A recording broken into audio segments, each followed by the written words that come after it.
Well, good afternoon, everyone. I am Lila Brown, founder and CEO of LOB Media Group, where we specialize in public relations and athlete representation, particularly within the Olympic and Paralympic movement. And so it's an honor to be able to moderate today's conversation with three remarkable Paralympians, Team USA, whose innovation on and off the field is shaping the future of sport. And so before we begin, I'd like to be mindful of our listening and visually impaired audience. So for accessibility and inclusion, we will introduce ourselves here and offer a short visual description so that all attendees, whether in person or streaming, can better connect with who is speaking. So I'll begin with the audio description. I am a melanated brown woman. I'm wearing a medium level blue dress with long brown hair with highlights. I am short and slim. And we have Isaac Paul here. He's a two-time Paralympic medalist in the T13 classification for visually impaired athletes with a silver in long jump at the Paris 2024 Games and bronze in Tokyo 2020. A former NCAA track and field champion, Isaac's journey from basketball hopeful to world-class track and field athlete has made him a standout voice in adaptive sports. So, Isaac, you want to give us your audio description as well? Absolutely. Thank you so much, Lila, for the incredible introduction. Hi, everyone. Hope you guys are still awake. I know you guys just had lunch, but I am wearing a bluish-green jumpsuit from Fabletics. Shout out Fabletics. My hair is black and dreadlocks tied back. I am wearing clear frame glasses and brown skin tone with an impeccable smile. All right, we have Candace Cable. She is a member of the USOPC Hall of Fame, Paralympic legend, and the first woman to medal in both the Summer and Winter Paralympic Games, a 9-time Paralympian, 3-time Olympian, and winner of 4 LA Marathons, Women's Wheelchair Division, LA Marathon. Candace's legacy spans decades of pioneering athleticism and advocacy. And give us your audio description as well. Thank you, Cody. And thank you for that introduction. Hello, everyone. I am a white woman sitting on a wheelchair that's silver with black upholstery. And I'm wearing black pants, black shoes. I have a light blue shirt on, and I have to check my jacket. It's a dark blue with polka dots. And my hair is a blonde, brown, silver, short bob. And oftentimes I have black rimmed glasses on, but not today. All right, and rounding out our panel, we have Cody Jones, a javelin thrower in the F38 classification. Cody is living with cerebral palsy to represent Team USA at the Rio Olympics 2016 Paralympic Games. Inspired by an email from a U.S. Paralympic official in high school, Cody has since broken American records and uses his story to empower youth and promote inclusion in sports. You want to give us your audio description? Yeah, I'm wearing black pants and a long blue shirt, and my mom would say my hair is pretty messy right now. It's like brown hair, and my girlfriend really loves my short beard. So, yeah, that's me. Thank you, everyone, for the audio descriptions. And so, also, we really want to be mindful here of we're working with and talking about disabled Team USA athletes, Paralympic champions. But Candace, if you could just to further the discussion, let us know a little bit more about corrective language. And I'll just give an example. I represent Paralympic athletes, and a lot of times we're doing fan engagement, and someone will say something like, "Oh my gosh, if you're an athlete and you don't have this," or like, "What's my excuse?" And they think that's flattering, and they're meaning to be congratulatory. But just talk to us a little bit more about, just championing athletes. You don't have to compare. And so if you want to talk to us about corrective language. Thanks, Lila. And I started discovering 50 years ago when I started using a wheelchair that most people are really afraid of people with disabilities, and they don't know anything about them. And myself, I included, didn't know anything about someone with a disability. And so the language that we use around this space is really important, and it continues to evolve. My work that I started to do not long after I retired from sport in 2006 was teaching disability cultural competency. Basically what I do is I introduce you to the disability community, because Paralympic athletes have to have a permanent disability to be able to compete in the Paralympics. And there's 10 categories. And so when we think about the language, There's, well, for instance, one of them is lots of times people will say, well, the disabled athlete and the able-bodied athlete is an Olympian. Well, actually, that's an ableist language. It's really a non-disabled athlete and a disabled athlete. That's the language that's used by the community because it doesn't delineate anything that has to do with value. Because when we talk about ability, oftentimes that delineates value. And so there's a whole list of different types of words to use. For example, I was listening to someone on Instagram recently who's a little person, and she was talking about the word midget, that we don't use the word midget because it's a slur. We can say little person, someone of short stature, or even dwarf. She didn't like dwarf so much, she said, because a lot of times it's connected to kind of fantasy stuff, right? People think of the seven dwarfs or something like that. But when we really want to be intentional about inclusion and we think about innovation and athletes and sports, when we think about the Paralympic athletes, they're probably our most innovative athletes out there, and they're the most underutilized athletes. And for us, we're hoping that this panel is going to inspire you to want to know more about disability, want to know more about the Paralympics, and get excited about it coming here in 2028. So when we were having a conversation on the phone prepping for this, Cody, you had a great story. Would you share that with them about your evolution? Yeah, if you're nervous about language or saying one, I'd rather have a conversation. You don't easily offend me. But I was learning from Candace myself. On my business cards, which hopefully there's technology to replace those soon, but like physical business card, I put a quote, it's not so much a disability, but a different ability, which sounds cool. And I've been a motivational speaker for 10 years to kids. I'm like, yeah, it's a different ability. And then I'm like, wait a second. What's wrong with the word disability? It's not a dirty word. And so I'm even learning.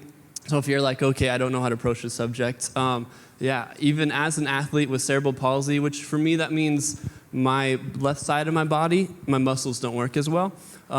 Even I'm still learning. So that's kind of, was that the story you were wanting to hear? Absolutely. Yeah. That was the story about how it continues to evolve and that we're all going to make mistakes. Yeah. And you have to give yourself grace and pause for a minute and say, okay, I'm going to do better. But the first part is really the education piece. And so we're so energized to be here because this is the first time that there's been a Paralympic panel here at the summit. And our moderator, she's got it going on. Thank you. I know she has questions for us. Yes, let's get into it. So we want to talk about your entry into the sports, and we seen that sports has evolved. And so can you tell us a little bit more about your K through 12 experience, maybe going through college? Were you training with the non-disabled student athletes? Just tell us a little bit more about your entry and origin story. And we'll start with Cody and work our way to Isaac. Yeah, so I'm really glad we have conferences like this where the Paralympic movement is going. I was born with cerebral palsy. I did not know that there was adaptive sports till I was 17 years old. And I loved baseball. I dreamed of playing on the Dodgers like Clayton Kershaw. I'm really sad he's retiring. If anyone has connections with him, please let me meet him. He's really cool. I wanted to be on the Dodgers, but there was one issue. So for me, K through 12, I can't, like I said, turn my left hand over. There's weakness. If I had my shirt off, which would be weird, you would notice that my left side of my muscles are straight down, weaker. I always make the joke to like little kids or really even adults, I'm like a before and after of Captain America. My left side is the before Captain America. My right side is obviously strong like Captain America. And I wanted to play baseball like my dad. So K through 12, I learned how to play baseball one-handed, and not knowing that there was any adaptive sports or one of the world's largest kind of like movements out there, I just had to adapt. I had to innovate. And so I learned how to play baseball with one hand. And I brought my glove.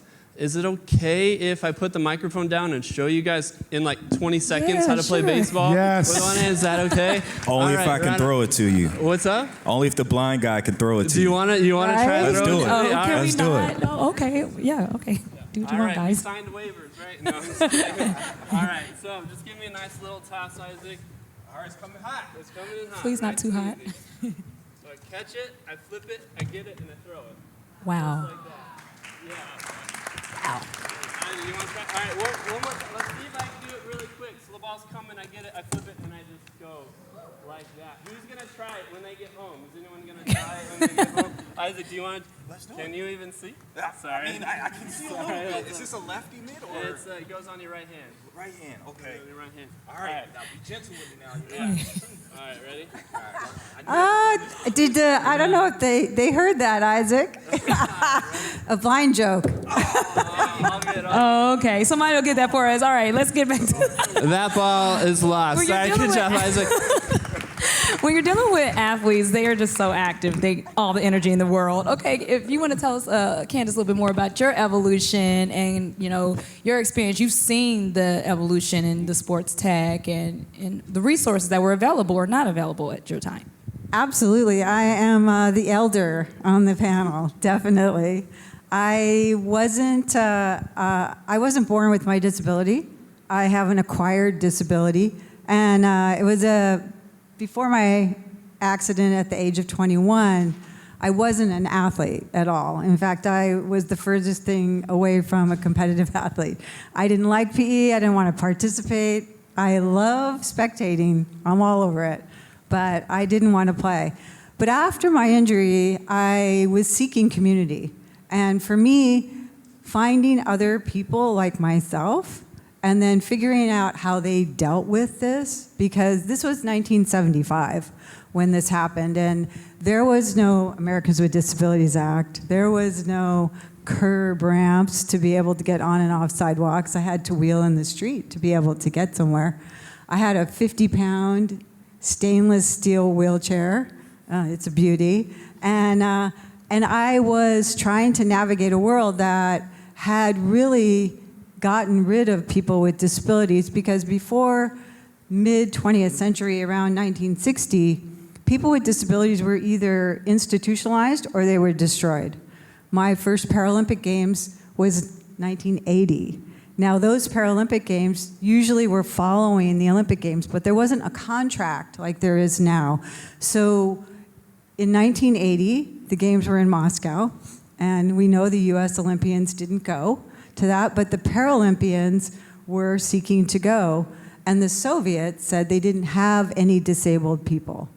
So they wouldn't hold the Paralympic Games. I see you nodding your head. I love that you know this, because that is what happened to people with disabilities before the mid-20th century. So we were never included in things. So there was never a space for me when I started using a wheelchair. And so when I hit college and I found Disabled Student Services, I was hanging out with people that were like me. I had found my people, and they were doing sports. Well, I wasn't really that interested in sports, but I wanted to learn how to swim. And I have to say, I have to call out John Moffitt here, a U.S. Olympian swimmer, that Welcome, John. we were both Hello. probably at Long Beach State around the same time. Because what happened was I took a class in swimming, and I ended up on the pool deck, which was actually the swim team. And I didn't know what to do. And the coach, John Urbanchek, came up to me, and he said, "Do you want to learn how to swim?" Yeah. He goes, "Would you like to try to be competitive?" I go, "I think so." He goes, "Okay, I'll put you in with the team, and we'll do half the distance, and you'll work out." And that was my very first experience of feeling like I was included in the world. And after that, I was hooked on sports. And so then my athletic career started to progress with the sport of wheelchair racing, which I helped pioneer the sport of wheelchair racing through the equipment, and then also creating the opportunities for people to race on the road with their wheelchairs. And so we were part of a group that, pretty much pioneered it all the way from our 50-pound stainless steel wheelchairs to these little mini dragsters that probably weigh about 15 pounds now that you see on the Paralympic Games. So that was, how I got started. It really was about wanting to be a part of a community, and then I started to feel included because of a swimming coach. Love it. Thank you. And Isaac, you can tell us about your origin story. At the age of 2, I was diagnosed with juvenile retinoschisis. I'm pretty sure you guys probably don't know what that is, but it's a rare eye condition that left me with 20% of my vision. So to give you a frame of what I see, I can't see any of your guys' faces, but I can feel that each and every single one of you are beautiful because you guys are sitting here with me today. So my journey as an athlete started very young. My mom is a Hall of Fame basketball player at Lewis University, so I grew up watching her play basketball. Basketball was everything to me. And if we had a ball right now, I'll go over there and dunk on that rim behind you. But so I grew up playing basketball, and the crazy thing about me is you can't tell I have a disability. You know, you can't see it. I like to call it an invisible disability. And a lot of that kind of helped me but hurt me at the same time because I also didn't see myself as someone with a disability, especially when it came to sports. I was largely probably the best athlete out there any given day when it came to basketball or football or soccer. I was just super athletic, and I thank God because he gave me this ability to be able to defy the odds, right? And I went to college, got a scholarship, became a 5-time All-American in track and field. My baseball skills may not be good, but I'll leave it up to Cody to, show face. But I was I still am, one hell of a track athlete. 5-time All-American, national champion in the high jump. I'll let you guys guess how high I can jump. I'll just tell you. If Shaquille O'Neal was here and you put a plate of chicken on his head, I can jump over that. That's 7 feet 3 inches. So we need to call Shaquille O'Neal to be in one of these meetings so we can actually see this happen. And I didn't know anything about the Paralympics until after I graduated college. I was gearing up for the 2016 Olympic Games, the Olympic trials. I was going to make the Olympic trials 2016, end up getting hurt. Then I found out about the Paralympics, and I was just like, wow, I qualified for this. In 2017, I became a Paralympic athlete competing at my first ever World Championships in London, and I broke the world record 3 times at that event in the high jump, clearing 7 feet 1.5 inches. And it was by far the greatest experience of my life not because I did that, because I was able to witness what I was missing my entire life. And that was the Lex Gillettes of the world, the Tatiana McFaddens, the Cody Joneses. Greatness sitting right next to me. I mean, it was incredible, and it gave me a new appreciation for my disability. I wasn't just competing for myself now. I was competing for every individual that has a disability, that believes that they can't, but I just showed them that you can by just jumping over that bar. And I'm here now, and I'm about to continue on that journey and making fellow individuals with disabilities proud. Thank you. Beautiful story. Hey, Thank you, I'd love Isaac. to add on to that, because Isaac, that's a great point that you made about, how you were on this edge, right? Like you're in and out of the worlds. And a lot of disabled people won't self-identify because for fear of discrimination, for fear of oppression, for so many things. But I think one of the biggest is because we don't value disabled people in our society.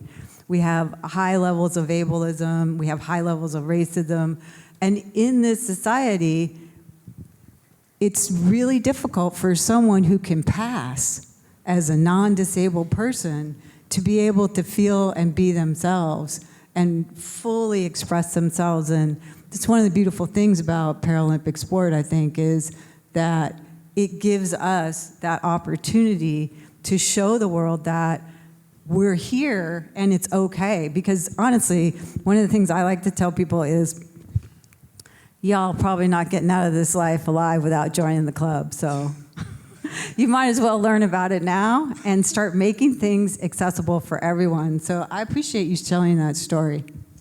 Thank you, Isaac. Thank you. So let's get into the innovation in tech. technology continues to evolve, and I'm seeing it on the sports side, the data technology. What new technology have you experienced in your training or throughout your classification? And Isaac, we can start with you. I know you're doing some work with innovate and just all this new technology that you're seeing so you can improve in your sport. Absolutely. Technology is moving very fast nowadays, and I love it because technology is now there to assist and support people with disabilities. And I've had the fortunate opportunity to work with several companies that are leading that push, Amazon being one of them. Amazon has this new Alexa Echo, and it has a feature called SightWise that is dedicated to helping visually impaired individuals with their day-to-day task, reading labels, doing all kinds of things. And that's one thing that I struggle with all the time is reading those small labels on my pill bottles of supplements. How many do you take? Oh, just take the whole thing, you know? So having that being one of those tools that I use to start my day. And as Lila mentioned, I work with this smart glasses company called Innovate, truly revolutionary. I can't talk about them enough. They are coming out with a pair of glasses with a display camera on the inside of the lens that would assist you on seeing far distances, small print. So if I had the glasses on right now, I'll be able to see all your guys' beautiful faces. How amazing would that be? And not only see your beautiful faces, but read this children's book to my daughter. Then this children's book is one of my own, very own children's books, so shout out to that. Maya's Marvelous Day at the Games, so if you don't have it, go get it. But truly, technology is moving in the direction of helping people, supporting people, and I know earlier we talked about AI and how it's going to improve the workforce, but you know, these other adaptive technologies are coming out helping people just function in life in general. Anyone else want to jump in, what you're seeing on the technology side?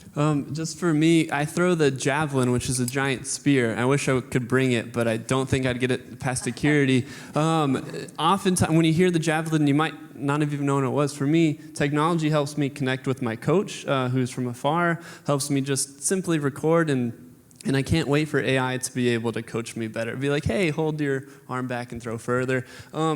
Not related to me training, but related to like the social impact of my sport. I love all the technology that Ready, Set, Gold, and kind of the just everyone in LA. We're able to now be in like the schools, and in that like we have videos and stuff where I'm able to connect directly to like classrooms and know students' names because of technology, which is really cool. So not only is it helping me train, it's helping me leave a legacy and letting other athletes and letting other kids know that there is a path in Paralympic sports, so you don't have to be 18 years old or past college to know that there's a place for you. Yeah, that's all I got.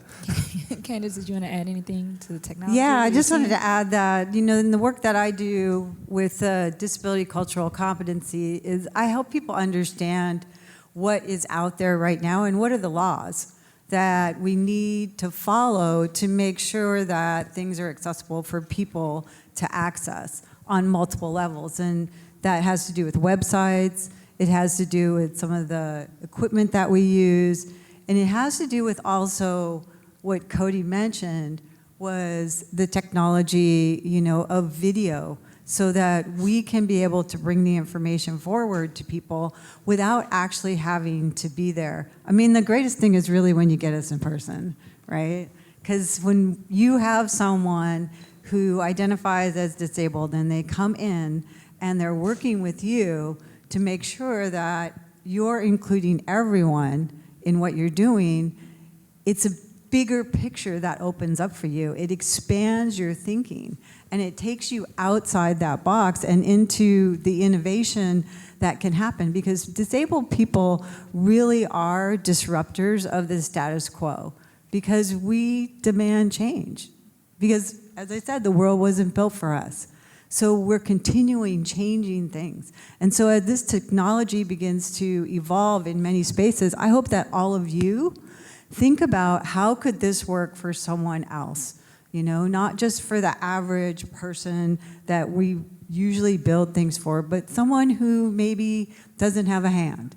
Like, how would someone take care of doing something without a hand?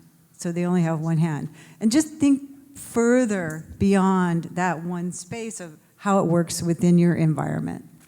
Great. So I want to move over to the business side of sports and talk a little bit more about sports marketing and what was it like throughout your career, or what has it been like with media and sponsorship? And what are some things that you hope brands will learn about working with Paralympians?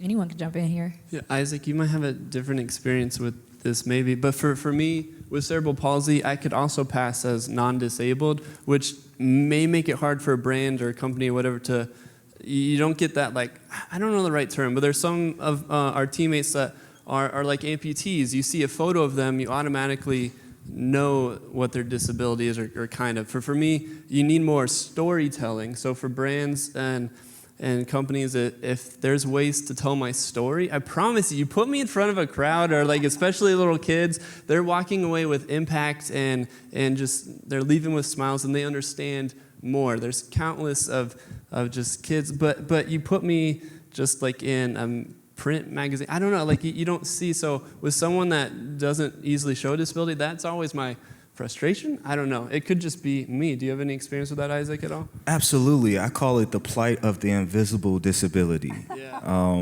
When you look at us, you don't think, oh, he is disabled, or whatever you want to call it, whatever verbiage. You see someone like yourself. And that's a good thing and also a bad thing, because we lose out on opportunities to be marketed, right? And like Cody said, he's a terrific speaker, incredible speaker. Thank you.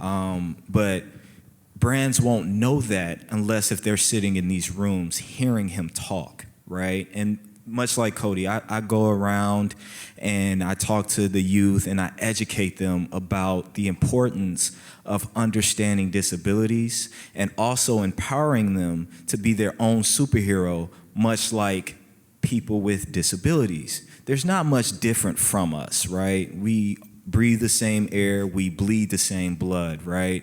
But it's all about the image. And if you don't fit that image, or if you're not someone that they're looking for, a lot of times you won't get an opportunity to be sponsored. And it's a hustle, and we're so fortunate enough to know Ready, Set, Go, the LA Sports Council, that is amazing, two amazing organizations that want to hear us, right?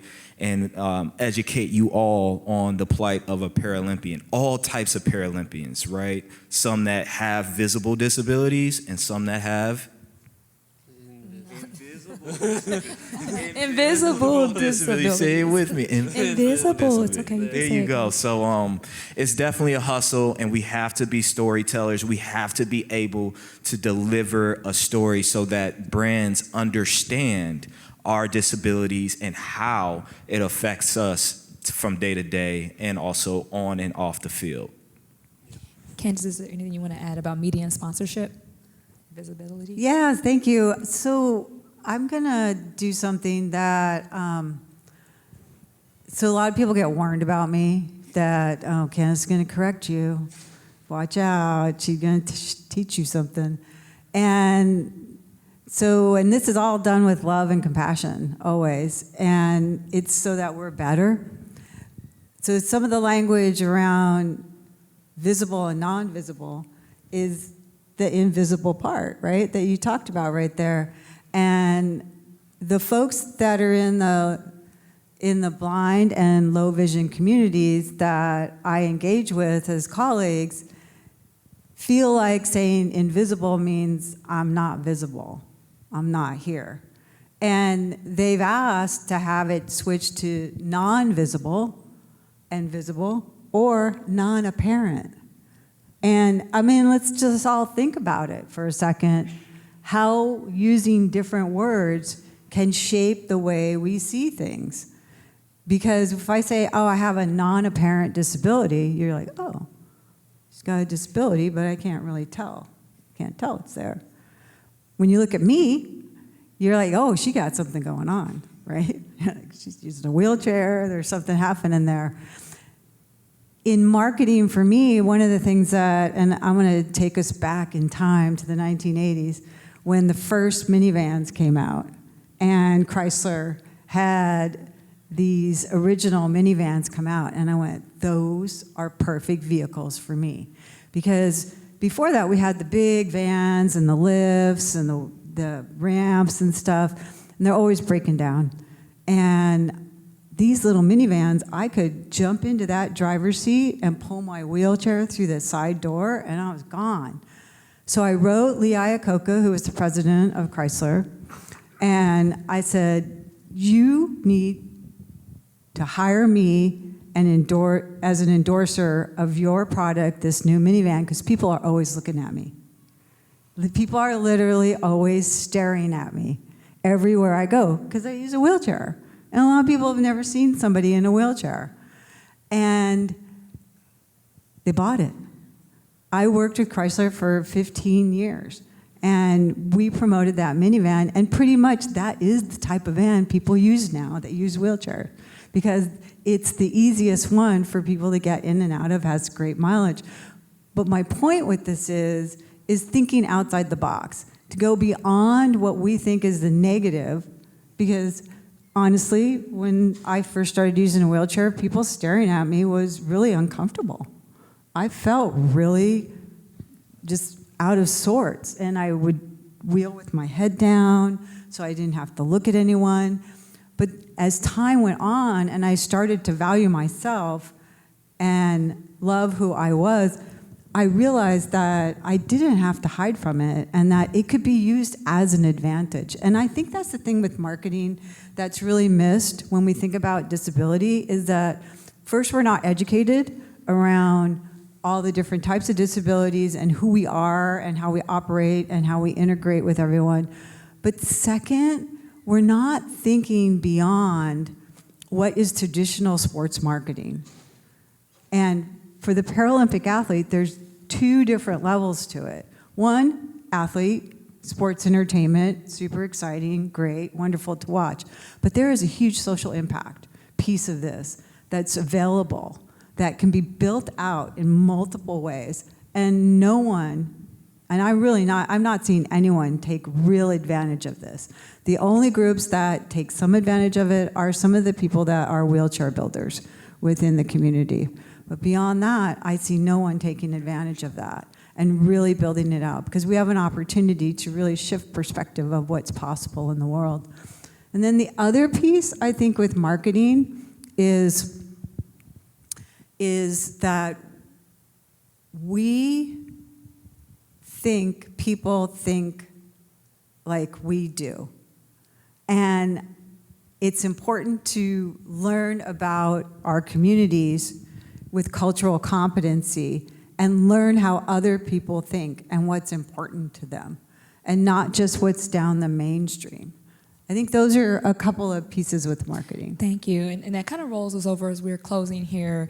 If there's anything that the audience and our guests today can take away, what's something that you really want them to be able to take away from our conversation today? The first thing I would say would have to be, to know me is to love me. And take the time to genuinely get to know someone with a disability, and you may find out that they have the same interest as you.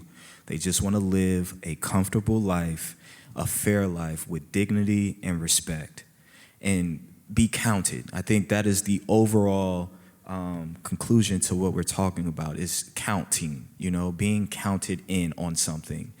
And if we can move in that way, we can start humanizing people with disabilities and also normalizing the word disabilities, we can move into a better situation.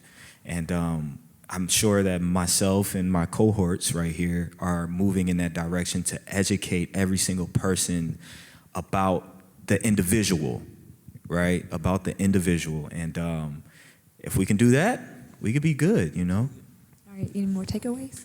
Yeah, if your company or you just are looking for a movement to jump behind. Now is the prime time to hop in the Paralympic. We have LA 2028 coming up. The Paralympics are part of that. This is going to change the disability kind of landscape in all of America. I'm still having to tell people here, Paralympics is different than the Olympics, okay? So that's what we're talking about. So now's the right time. You guys are in the right spot. You guys are the right people for the job. I'm just very excited for LA 2028. I have a couple things. One is take a couple of days and listen to that inner voice of your bias. Where are you creating judgment, and what does it look like? Just listen to it without judging yourself or beating up on yourself or anything. Just pay attention to it, because when I teach my curriculums, I ask the people to take some time, a couple of days, and just write this down in whatever way so that they can hear the inner voice that is constantly going, either beating up on themselves or making judgments about other people. Because oftentimes we as disabled people are being judged as not capable. The second one is Ready, Set, Gold. I really want you people to take the time and learn about Ready, Set, Gold and find a way to be able to support it. Because this program, I'm in my 10th year as a part of this program, and it's a massive opportunity to affect and create change in not only our city and our county, but this can be pushed out further. And it will change the way people interact with each other and use the friendly face of sports. Really. Thank you so much. I think it's one of the most important programs that is underrated. Thank you. And Matt, or do we have time for Q&A, or are we going to wrap this up? Questions? There we go, 1 or 2 questions. And then as our panelists are exiting the stage, we're going to show you a short video of the kickoff from our first group of school visits for the RSG school year, which just started 2 weeks ago. So 2 quick questions. Here we go. I'll give you the mic. Hello, thank you, panelists. My name is Kamila Gufurjanova, parafencing, and I have a marketing question. What advice would you give to an athlete who doesn't have the brilliant results and big titles like you do, and is just on the beginning of their athletic journey, but is in need of support and funding to get to the highest level of their sport? Yeah, Can I take this one? I would say this. Your story is by far the most important thing that you have to be able to tell.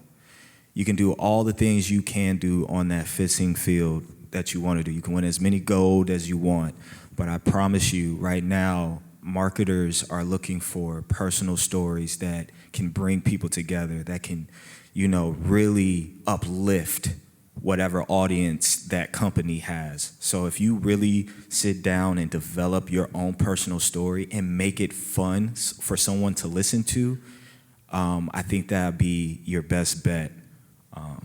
That's my take. Cody had a tip for you there? Nothing to add. I was just going to comment, out of all these athletes, I'm the one with the least medals and the least stuff, so I'm glad Isaac took that. Yeah. Anyone else? One more. Time for one more. Okay, we can speak with. How about a big round of applause for our Thank you guys. Paralympians?